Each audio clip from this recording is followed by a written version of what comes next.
হরে কৃষ্ণ। সবই ভক্তকাচরণের প্রণাম। আমার প্রশ্ন এই, আমরা তো সকাল থেকে নানা রকম কাজের ব্যস্ত থাকি, গৃহস্থ মানুষ বলেই।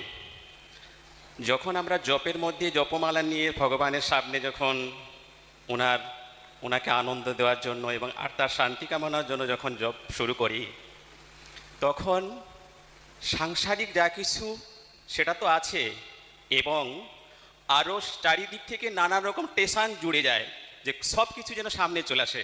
জব শুধু হতেই থাকে, তার মধ্যে অতটা মন যায় না। এর জন্য কি করা উচিত?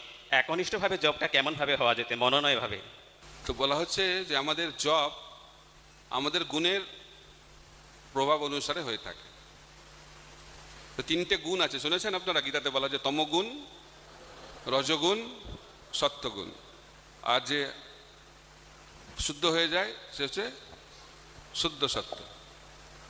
তো যারা তমগুণে থাকে তাদের জপের সময় কি হবে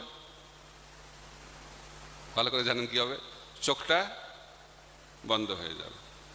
চোখ বন্ধ, কান বন্ধ, আর হৃদয়টাও বন্ধ, সব বন্ধ। এটা হচ্ছে তমগুণের জপ। রজগুণে কি হবে?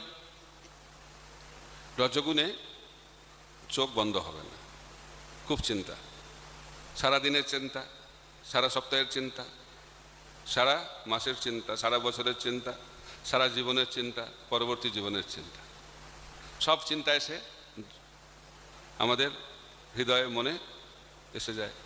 এর কারণটা কি? রজগুণ। আর সত্যগুণে কান খোলা থাকবে, চোখ খোলা থাকবে এবং হৃদয়টাও খোলা থাকবে। তাই আমরা যদি ভালো জব করতে চাই তাহলে আমাদেরকে সত্যগুণে যেতে হবে। আর সত্যগুণে কিভাবে যাব? নষ্ট প্রায়েষু অভদ্রেষু নিত্যং ভাগবত সেবয়া ভগবতী উত্তম শ্লোকে ভক্তির ভবতী নৈষ্ঠিকী। যদি আমরা গ্রন্থ ভাগবত এবং ব্যক্তি ভাগবত, এই দুই ভাগবতের সেবা করি নিয়মিতভাবে প্রতিদিন, অর্থাৎ গ্রন্থ ভাগবত অধ্যয়ন করি এবং ব্যক্তি ভাগবতের মুখ থেকে শ্রবণ করি এবং ব্যক্তি ভাগবতের সেবা করি, তাহলে কি হবে? আমাদের অনর্থ হৃদয়ে চলে যাবে। কাম, ক্রোধ, লোভ, মোহ, মদ, মাশ্চর্য যখন চলে যাবে প্রায়, তখন আমরা সত্যগুণে অধিষ্ঠিত হব।